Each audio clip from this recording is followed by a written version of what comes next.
Bueno, primero que nada, vamos a exponerles la microinvestigación sobre el movimiento antiesclavista estadounidense.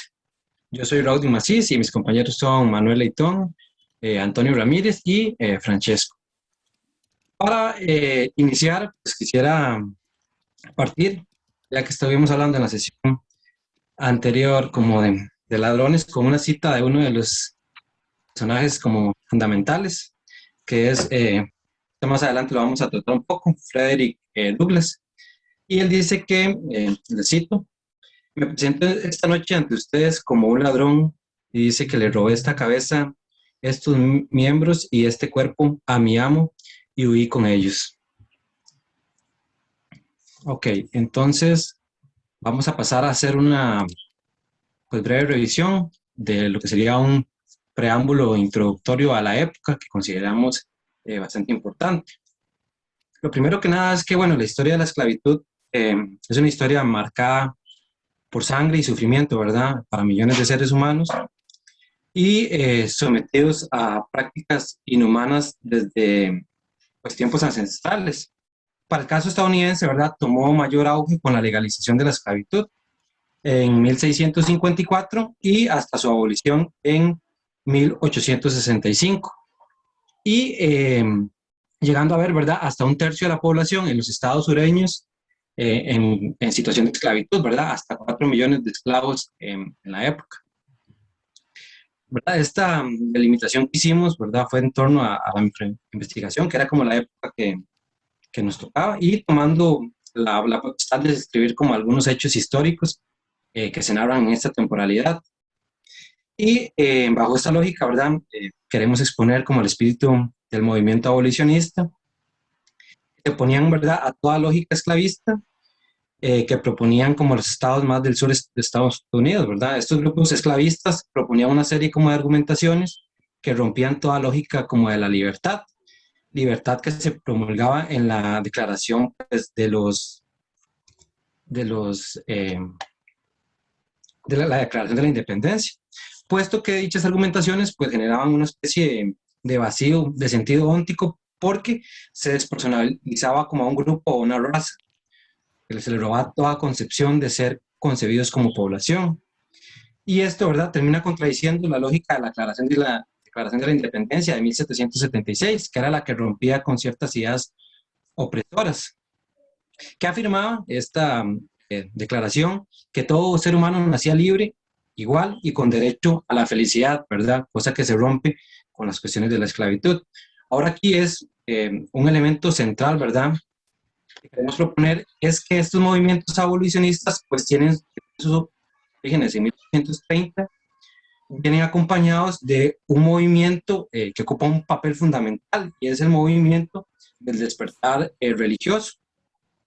En una primera parte, bueno, en una primera parte se expone lo que sería un movimiento que se denomina el Gran Despertar, ¿verdad? Que era una mezcla, como un resquebrajar ciertas estructuras jerárquicas religiosas, que tiene como vitalidad de 1730 al 1740. Y luego, este segundo, ¿verdad? Gran auge y despertar religioso, que era como por parte de esta como agrupación que se llama los Second Great Awakening. Y ¿verdad? Tiene como el movimiento abolicionista, tiene como un principio por ahí, ¿verdad? Surge como una base y proponiendo una especie de igualitarismo, una individualización de la moral cristiana, ¿verdad? A cargo de diferentes denominaciones religiosas y que acompaña el segundo gran despertar, ¿verdad? Que les mencioné, de un compromiso social con la hermandad humana. ¿Verdad? Es como con aras en este nuevo espíritu que se alienta, ¿verdad? Estos nuevos movimientos que, bueno, más adelante mencionaremos como un poco más los personajes, pero que William Lloyd Garrison, a partir de 1830, se dedica a anunciar este proyecto de colonización, pues él lo concebía como un proyecto de conspiración de los esclavistas, puesto que manifestaba que la única finalidad de dicho proyecto, que era colonizador, ¿verdad?, era liberar a los estados sureños de la amenazante presencia de libertos, y esto era como una eh, principal preocupación. Y esta idea, ¿verdad?, también la recoge la Sociedad Antiesclavista, fundada por él y otros abolicionistas. Y tenía esta idea, ¿verdad?, como de fondo religioso, de que los prejuicios raciales siempre eran propensiones humanas derivadas del pecado, entonces tienen ahí como un eje religioso que lo sustenta. Y con el avance de estas ideas, ¿verdad?, de la Asociación Antiesclavista, para 1838 ya se contaba con 250.000 afiliados. Y entre estos, más de 1.000 agentes, bueno, 1.300, fuente que consultamos, que promovían el mensaje antiesclavista. Entre estos, había grandes participaciones, que para estos movimientos también tenían como un eje central, ¿verdad? Liberación femenina, entre otros, ¿verdad? Entonces había grandes participaciones de mujeres blancas y de color. Y ante la variedad de ideales, ¿verdad? Y se empezaron a generar unas divisiones profundas por las formas de proceder que tenían. Y para 1840 el movimiento se desploma, ¿verdad? Esto no logra que se acabe la lucha por ahí, ¿verdad? La lucha antiesclavista sigue, pero este movimiento en específico se empieza a desplomar para el 1840 por como variedad de posiciones, habían unos anarquizantes, igual radical, y al final todo esto como que confluye en los separatistas que hace que, pues, que se separen. Y ahora paso al despacho de mi compañero. Bueno, ahora vamos con los personajes relevantes para el movimiento antiesclavista estadounidense. Pues como mencionó mi compañero, cabe resaltar a la Sociedad Antiesclavista Estadounidense. Esta misma fue una sociedad abolicionista durante los años 1833 y 1870, la cual fue fundada en Filadelfia por dos personajes, los cuales veremos posteriormente, los cuales son William Lloyd Garrison y Arthur Tappan. ¿Puedes seguir la próxima diapositiva, por favor? Bueno, primero está William Lloyd Garrison. Eh, bueno, básicamente su tesis giraba sobre que la sociedad como tal no debía sepultar toda su confianza en un solo partido político. Creía en la libertad de todas las personas como iguales, es decir, tanto las personas de color, las personas blancas, las mujeres y los hombres, que todos tenían el derecho a participar en actividades sociales y manifestar su opinión. Eh, era un liberal de corazón y también un feminista. Esto le ocasionó problemas, ya que representaba una opinión poco común para la época y el contexto social. Además, estaba en contra de las deportaciones masivas que querían hacerle a los afroamericanos a África una vez liberados. Tachaba a la esclavitud como una vergüenza y un pecado cometido por la nación estadounidense. Y además de eso, era un periodista, tenía un periódico que se llama The Liberator, y ahí justo expresaba sus ideas en contra de la esclavitud. Eh, a través de esto, él presentaba en estos sus ideales políticos que tenía un ideal anarquista, pero anarquista pacífico. Esto le generó problemas dentro de la sociedad antiesclavista estadounidense. Además de eso, provocó polémica dentro de la misma sociedad. Siguiente diapositiva, por favor. Arthur Tappan, otro de los fundadores, él fue el primer presidente de la Sociedad Antiesclavista Estadounidense. Eh, era denominado y tachado como rebelde porque él generaba mucho más disenso que William Lloyd Garrison.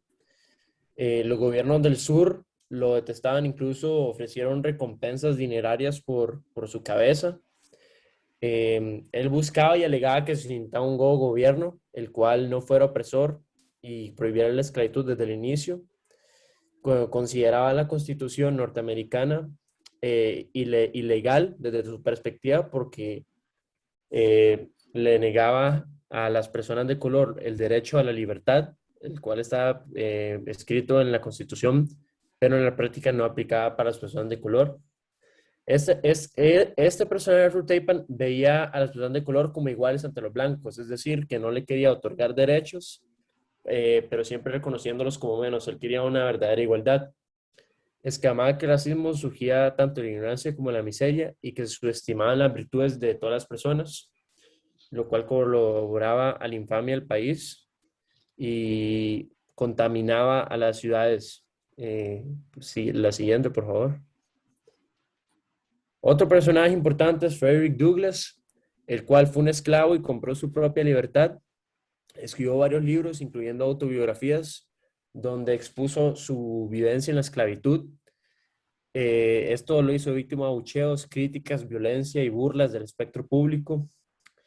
Él se vio muy decepcionado con el proceso de reconstrucción de los estados del sur. Todavía no se le garantizaban derechos a la gente de color.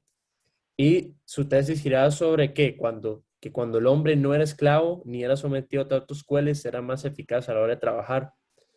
Igualmente estaba en contra de las deportaciones masivas de personas de color a África y Haití. Sostenía que si la esclavitud caía, asimismo querían las discriminaciones, que es una tesis muy interesante de este autor. La siguiente, por favor. Y en relación al curso está Thoreau, el cual estaba en contra de la esclavitud. En su libro Desobediencia Civil, es que, bueno, en su época se llamaba Resistencia al Gobierno Civil, posteriormente llamado Desobediencia Civil, sostenía que el mejor gobierno era el que menos gobernaba, estaba en contra de la represión del gobierno a sus ciudadanos y condenaba las conductas degradantes y represivas con las que se le trataba a los afroamericanos en el país. Según él, la obligación de un ciudadano es hacer lo que considere correcto y que en el caso de que el gobierno autorice, obliga a uno a hacer algo en contra de los principios de la bondad personal, este debe desobedecer. Eh, Sostenía que el apoyo que se le tenía a esclavitud no era representativo de todos los ciudadanos y menos para él, por lo cual él y muchos otros abolicionistas se sumaron al activismo eh, y Thoreau, al igual que los otros tres autores, hicieron críticas a la legislación de la época y la política apoyó al partido político, vale la redundancia, de John Brown. Esto bajo una concepción de que era su deber deslindarse de lo que hacía en nombre del pueblo y que para él era injusto. Así a partir desde una concepción del individuo, sostuvo que por lo menos él dejó en claro que no apoyaba la esclavitud porque le parecía algo injusto. Vamos con la siguiente, Rodney. Y aquí tenemos una cita sobre Thoreau, de que él era parte del movimiento abolicionista y participó de manera activa en el Underground Railroad, que trasladaba clandestinamente esclavos negros de Estados Unidos a Canadá para asegurar su libertad.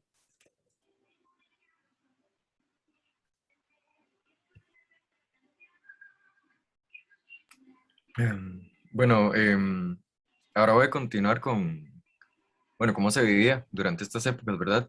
Y me voy a enfocar específicamente en las plantaciones, en el trato hacia los esclavos y luego como estamos hablando eh, de lucha, ¿verdad? El antiesclavismo. Entonces, como actitudes que se tomaban dentro de las plantaciones para pelear contra esta injusticia. Siguiente, gracias. Bueno, aquí en lo que están viendo se muestra una plantación, no puedo pronunciarla, ahí tienen el nombre. Em, esta, en la actualidad se hace un recorrido eh, sobre el que se habla en un artículo de la BBC donde se entrevista a una muchacha que se llama Olivia Williams, que es encargada de los tours. Lo curioso es que en estos mucha gente se ofende al escuchar las cosas que ahí pasaban, ¿verdad? Y, y la manera en que se trataban entre las personas.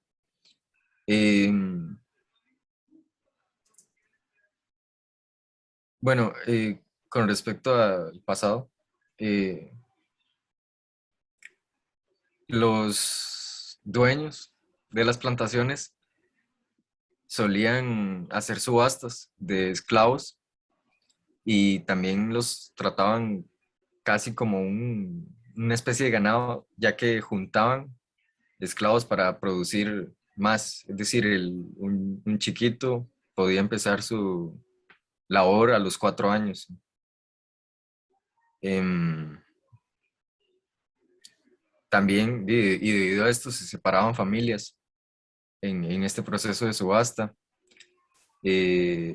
A la persona negra no se le veía como persona, sino como tres quintas partes de esta, lo que, entre comillas, justificaba el trato que se le daba. Am, el ambiente en que vivían era, bueno, horrible, claramente, pero no, era horrible. La cosa es que muchas veces se podían cometer, es que me parece irrelevante decir, se cometían injusticias y por parte de los amos, por decirlo así, en donde en un caso incluso la esposa del dueño de la hacienda mató a una muchacha porque ésta se quedó dormida debido al cansancio, ¿verdad? Eh, Mientras cuidaba al hijo de, de, del- de- de la dueña, pues. Y, y esta la golpeó y la mató. Se puso una denuncia, pero nunca llegó a nada. Y paradójico es que si alguna persona osaba enseñarle a un esclavo, esta podía recibir una multa por hacer eso. Em, el alimento y la ropa era algo limitado. La ropa se podía dar una vez o dos veces al año. Dentro de esto, de la biografía que mencionó el compañero, se cuenta que a veces se podían ver niños desnudos, así durante gran parte del año. Eh, Siguiente. Ahora mencionemos la lucha por parte de las personas que sufrían esto. Muchas veces para sabotear el sistema, fingían enfermedades o incluso dañaban las herramientas con las que trabajaban para dificultar el trabajo. Em, Otra forma de lucha, siento yo, o crítica, es la manera en que las personas blancas hablaban del cristianismo, porque aún cometiendo todas esas atrocidades que ya les conté, decían ser buenos cristianos. Eh, Ellos tomaron el cristianismo y le dieron una vuelta y lo usaron como esperanza. Ujú. Eh, Ajustándola a su cultura. Otra forma de luchar, y la más evidente, es la huida de las plantaciones. El problema es que para lograr escapar, bueno, esto era muy difícil y fuera de ello era necesario tener zapatos porque el camino era de concho, ¿sí? Por lo que algunos hacendados sí escondían los zapatos durante la noche. Eh, Muchas veces se usaron botas hechas de hojas de plátano para así esconder las huellas de los perros y que no los lograran encontrar. Y como último dato, se utilizaba la música para transmitir mensajes en código, por decirlo así. Ahora en el chat voy a pasar una por si quieren irla a escuchar después. Y, y eso sería. Ok. Profe, Bueno, falta ahora nada más como un par de minutos de la introducción. rápidamente ahí para decir cómo concluyó la esclavitud en Estados Unidos. eh, de ahí, la lucha que se realizó rindió frutos durante la Guerra Civil, que era de la Unión contra la Confederación. Y uno de los primeros pasos que se dio para la abolición de la esclavitud fue cuando el presidente Abraham Lincoln emitió la Proclamación de Emancipación Preliminar, eh, que, en la cual se decía que, digamos, del 1 de enero de 1836, todos los esclavos de los estados que se rebelaron contra la Unión quedaban en libertad. Y luego bueno, se dio la proclamación de emancipación final, en la cual decía que autorizaba el reclutamiento de afroestadounidenses en el ejército de la Unión. Luego, la conclusión de la esclavitud como tal se dio cuando se ratificó la 13ª enmienda, que decía que ni la esclavitud ni el trabajo forzado, excepto como castigo de un delito del que el responsable haya sido debidamente condenado, existirá dentro de los Estados Unidos ni en ningún lugar sujeto a jurisdicción. Además, esto se decretó que se facultaría al Congreso para hacer cumplir el artículo. Luego, el 9 de julio de 1868 se ratificó la 14ª enmienda, que decía que todas las personas nacidas o naturalizadas en los Estados Unidos y sometidas a su jurisdicción son ciudadanos de los Estados Unidos y del estado en que residen. Ningún estado podrá dictar ni imponer ley alguna que limite los privilegios o impunidades de los ciudadanos de los Estados Unidos, ni podrá estado alguno privar a cualquier persona de vida, libertad o propiedad sin el debido proceso legal. Y por último, el 3 de febrero de 1870 se ratificó la 15ª enmienda, que se les dio derecho al voto a las personas que habían estado en condición de esclavos anteriormente. Y ya sucedió.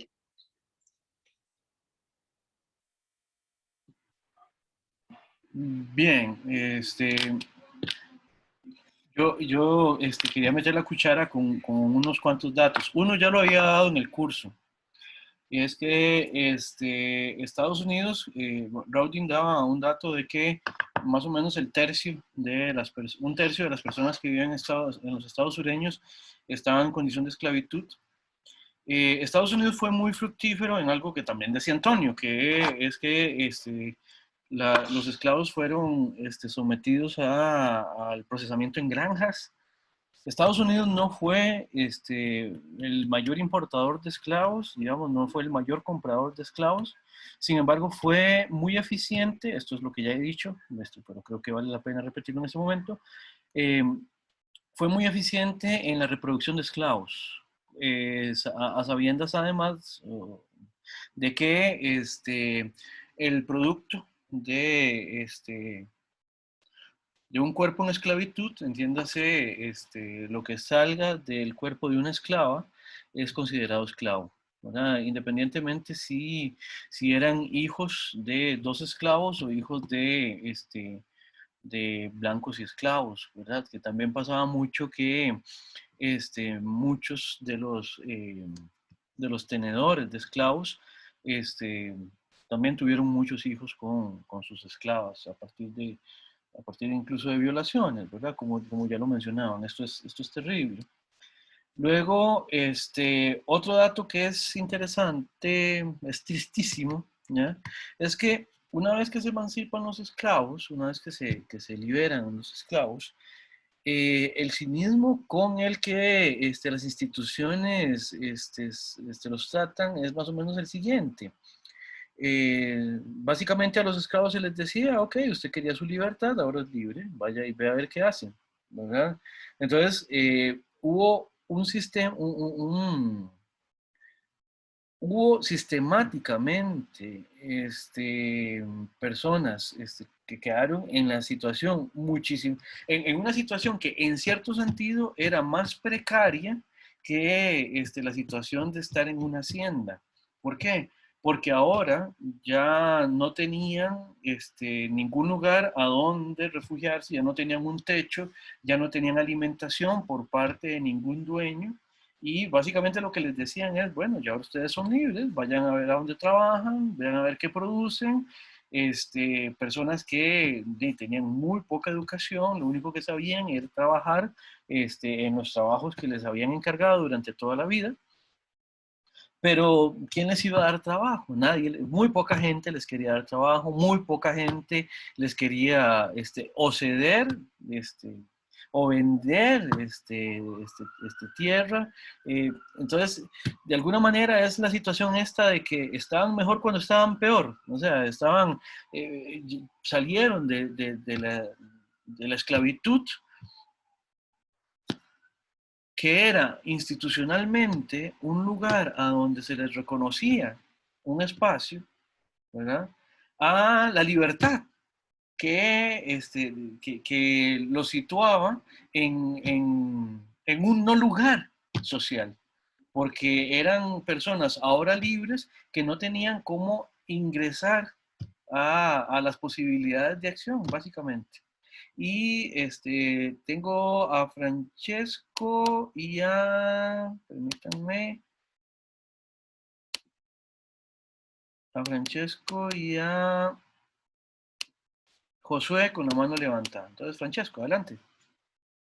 Profe, y con razón de lo que usted decía de Lincoln, hace unas, creo que 4 o 5 clases, que revisando la 13ª enmienda, que el texto de la proclamación lo que dice es que la razón de la abolición de la esclavitud no, o sea, no tienen absolutamente nada que ver con derechos o nada, sino que dice que es una medida de guerra necesaria para suprimir la rebelión.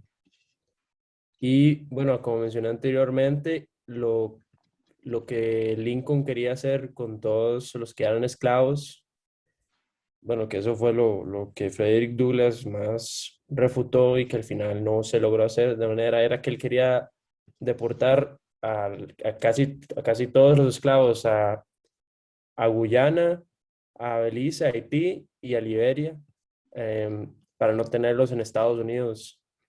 Sin embargo, no se logró porque salía muy caro y bueno, si querían la paz, pues no podía hacer eso, pero Lincoln sí tenía eso planeado ferviamente, por lo que, o sea, no se puede concluir que Lincoln, su objetivo no era abolir la esclavitud por darle derechos a las personas negras, sino que fue una medida preventiva.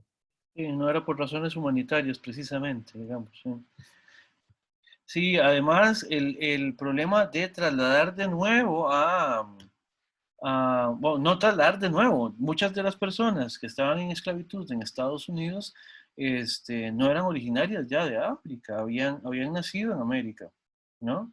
Entonces, no tenían un arraigo, o sea, su arraigo, por pésimas condiciones que haya sido en las que se hayan creado, era en Estados Unidos, ¿verdad? No es que una persona, es este prejuicio que se tiene a propósito del origen de las personas, cuando muchas veces la gente se queja de este tipo de cosas, qué sé yo, las personas, se lo he escuchado a personas asiáticas, se lo he escuchado a personas de color que la gente, porque los ve de color o porque los ve asiáticos, les preguntan, ¿y usted, y su familia de dónde es? ¿Cómo de dónde es? Sí, sí, ustedes, qué sé yo, aquí en el país generalmente a las personas de color se considera que vienen de Limón. Sí, sí, ¿de dónde son ustedes? ¿De Limón o qué? No, de Guadalupe. Pero, sí, yo sé, usted vive en Guadalupe, pero ¿de dónde son? De Guadalupe. Pero sus papás, sus abuelos, ¿de dónde son? De Guadalupe, de Tibás, de Moravia, ¿qué quiere que le diga? O sea, porque se supone que simplemente porque son de color en el país tendrían que ser limonenses. O que si son asiáticos, ¿de dónde vienen? También, de Liberia. No, pero su familia, ¿de dónde es? Sí, de Guanacaste. No, allá en China, ¿de dónde son? De China, de Taiwán, o de dónde diablos. Y lo mismo pasa con esta pretensión de llevar a las personas de color de nuevo a África, habría sido un fracaso rotundo. Josué.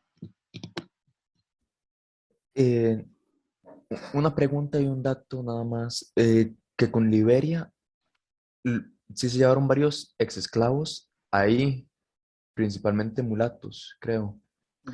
Y esa misma gente hizo lo que le hicieron a ellos, a los autóctonos de Liberia, en África.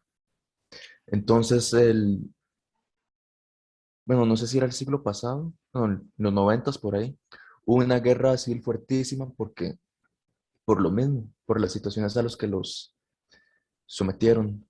Y la pregunta es, ¿por qué con el destino manifiesto y todo esto no hay un estado de negros en Estados Unidos o de personas de color? No entiendo por qué. La pregunta, Ajá. y a lo que yo tengo entendido, el destino manifiesto era ir a colonizar el oeste, porque no los hice esclavos y fueron e hicieron una colonia de ellos mismos. Ya, comprendo. Sí, vamos a ver, creo que el Destino Manifiesto tenía unas expectativas incluso mayores a conquistar el oeste. El Destino Manifiesto se creó como para afianzar a Estados Unidos en todo lo que era la zona de injerencia, que era básicamente todo el continente americano y el Caribe, todo lo que son las islas, Cuba, Dominicana, Haití, todo lo que es América en el sentido hemisférico, por decirlo de alguna manera. Entonces, sí, tenía que ver con todo esto. Y un estado negro a partir del Destino Manifiesto, es que recuerde que el Destino Manifiesto es blanco.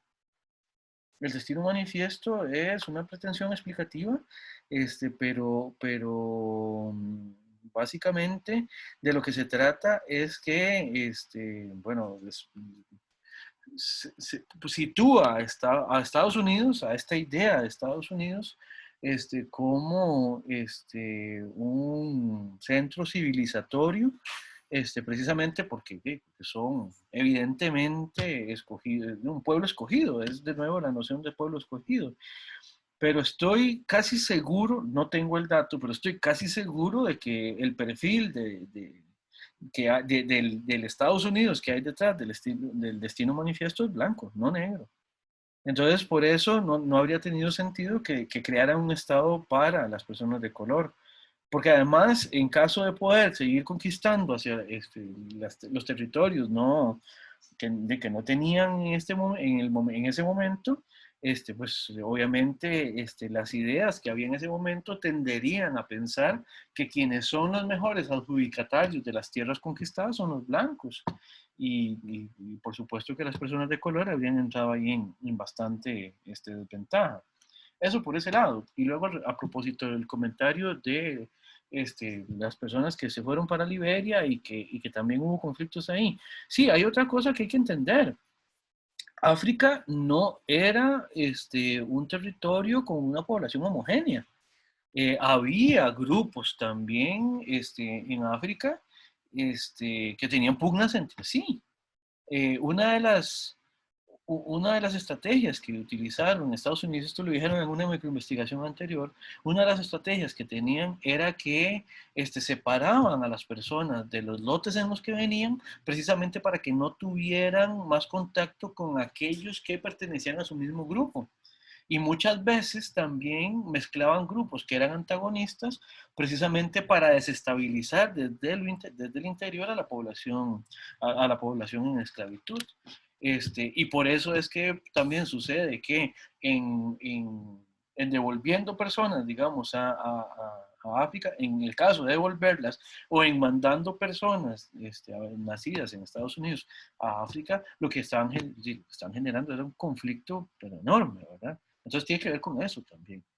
Tiene que ver con eso. Incluso, vea si había divisiones en relación con los pueblos en África, que hubo algunos pueblos que también se prestaron para atrapar a pueblos enemigos, para dárselos al colonizador, a trueque de que a su grupo lo dejaran tranquilo, lo cual también sucedió con las comunidades aborígenes nativas americanas en Estados Unidos. Entonces, ese tipo de conflictos en los grupos humanos suele ser bastante duro, bastante feo. Sí. Muy bien, grupo, muchísimas gracias. No sé si alguien tendrá alguna pregunta. Tenemos tal vez unos minutitos para una pregunta o algún comentario para los compañeros. Profe, bueno, yo mismo quisiera como generar, porque tenía como, pues la duda, pues me parece muy interesante que esto que se asocia los movimientos religiosos, ¿verdad? Como, porque eso me parece muy interesante, que los movimientos religiosos, ciertos movimientos, ¿verdad? Pues tienen ahí como una base en estos movimientos abolicionistas, pero el hecho de que, por ejemplo, pensando en autores en específico, como lo sería, bueno, para mí uno de los autores principales, que fue William Lloyd Garrison, este pensamiento pues anarquista, pero también como una idea muy religiosa, ¿verdad? De que los prejuicios raciales eran como propiedades humanas derivadas del pecado. Entonces, ¿cómo se hace esa mezcla entre ciertas concepciones religiosas y luego siempre ciertos principios como anarquistas, digamos? No encuentro como la lógica de unión por ahí. Ya, sí, habría que ver a dónde buscar también, Routing. Vamos a ver, habrá quienes consideraban como parte de su deber cristiano el liberar a las personas en esclavitud. Eh, Habrá quienes lo consideraban como un deber también político. En esclavitud en Massachusetts, Thoreau hace una pregunta que es monumental, que es contundente, y es cómo se define un esclavo? ¿Cómo se define a un hombre como un esclavo? ¿Cómo se puede hacer eso? ¿Ya? Entonces, desde el punto de vista político también habría que revisar cómo es que las pretensiones explicativas de una teoría social, digamos, se compromete con una o con otra visión de mundo. Por otro lado, habrá explicaciones que introduzcan a la esclavitud con una mayor tranquilidad. Por ejemplo, yo creo que ya yo esto también se los había dicho, de los padres fundadores, todos eran esclavistas, este, salvo uno. Entonces, incluso Jefferson, que redacta el acta donde dice así monumentalmente que todos los seres humanos son creados, o religiosos, ¿verdad? Son creados iguales, y uno a veces ahí lo que se pregunta es que, ¿y ahí no estaba considerando a las personas de color? Es fácil, la respuesta es que no, porque no los consideraban seres humanos. Ellos no eran parte de We the People, como empieza la declaración, ¿verdad? De independencia. Entonces, dependiendo de dónde busques, así encontrarás justificaciones, ya sea políticas, por ejemplo, en ciertos anarquismos, como religiosas, como puede haber detrás, por ejemplo, de algo como el destino manifiesto. Profe, y, o sea, es que me parece como que esta lógica es contradictoria. No sé si es mi idea o si hay algún filósofo que trate como esta idea, porque me parece que es decir, ¿verdad? Que todo ser humano es libre, nace igual, ¿verdad? Libre, con derecho. Y luego, privar a un grupo por pertenecer a una raza en específica, pues yo siento que es como un vacío de sentido óntico, porque es privación del ser de ese otro sujeto. No sé si es como, no sé si los metafísicos tenían este tipo de preocupaciones. Claro, por supuesto, Raúl, en eso usted lo va a encontrar desde la antigüedad hasta bien entrado, o sea, a todo lo largo de la historia del pensamiento. Vamos a ver, desde siempre definimos qué es lo que estamos entendiendo como individuo, como sujeto, ¿verdad? Y después, como dicen en los anuncios, aplican restricciones. ¿Por qué? Porque siempre está la excepción. Por ejemplo, nosotros estamos muy afianzados en una idea de democracia, de democracia como buena palabra y todo esto, como algo que surge en Grecia, y en Grecia eran ciudadanos el 10% de la población, varones, adultos, ni los muy jóvenes, ni los muy viejos, ni las mujeres, ni los esclavos, ni los bárbaros, y ahí siga contando, ¿verdad? Entonces, en general, muchas veces la definición del individuo que estamos explicando se nutre precisamente de la exclusión del otro al que no estamos definiendo. Y hay un montón de otros a lo largo de la historia del pensamiento. Que lo digan las mujeres, que lo digan los niños, que lo digan los locos, que lo digan los enfermos, que lo digan los extranjeros, que lo digan los esclavos, que lo digan los indocumentados, que lo digan los migrantes hoy en día, que lo digan los refugiados, siempre, siempre, siempre, vamos a ver, incluso quienes le tenemos algo de cariño a la modernidad, tenemos que ser muy honestos cuando hablamos de que incluso la modernidad se jaló tortas espantosas a propósito de esto, de que cuando decimos que el sujeto y el sujeto de la razón y todo esto, y de pronto eran modernos los que estaban explicando el expolio y la conquista de América. ¿Y cómo lo explican? Bueno, pues por ahí pues la razón no es la misma, o son menos racionales, o necesitan alguna instrucción, o el espíritu absoluto por ahí no pasó igual, o no sé, como lo quieran ustedes justificar. Hay justificaciones de demasiadas variedades. Entonces, depende de dónde se busque Rowdy. Kant estaría muy decepcionado, una ilustración no muy ilustrada, ¿verdad, profe? Bueno, viera que más bien nosotros nos podemos decepcionar también de Kant, porque eso también, usted le hace la antropología de Kant, y ahí Kant lo que va a explicar es por qué ciertas razas, ciertas culturas son menos racionales. ¿Por qué? Porque no son europeos. No, Rowdy, o sea, hasta el mismo Kant es especialmente eurocentrista. Y ojo que Kant es un autor que usted sabe que es un autor que yo he trabajado porque también le tengo bastante cariño. Pero no, también Kant se jaló tortas horribles al respecto de esto. Perdón, Josué, desde hace rato querías hablar, ¿verdad? Lo escribí.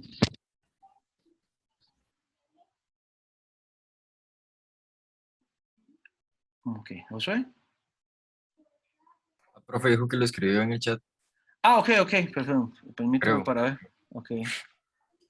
El curso de colonialismo dice que en el curso de colonialismo les explican que se justificaba la esclavitud porque los esclavos se consideraban descendientes de pecadores o de pueblos que ofendieron a su Dios. Bueno, sí, eso es fundamental. Sí. Ya ha sido un lugar simbólico esto de la esclavitud, un lugar posible, terrible, pero así es. Muy bien, ya tengo que son las 5:54. Vamos a hacer la segunda pausa y volvemos para entrar a desobediencia civil y también con la otra microinvestigación sobre la guerra entre Estados Unidos y México. Nos vemos en 10 minutos de nuevo.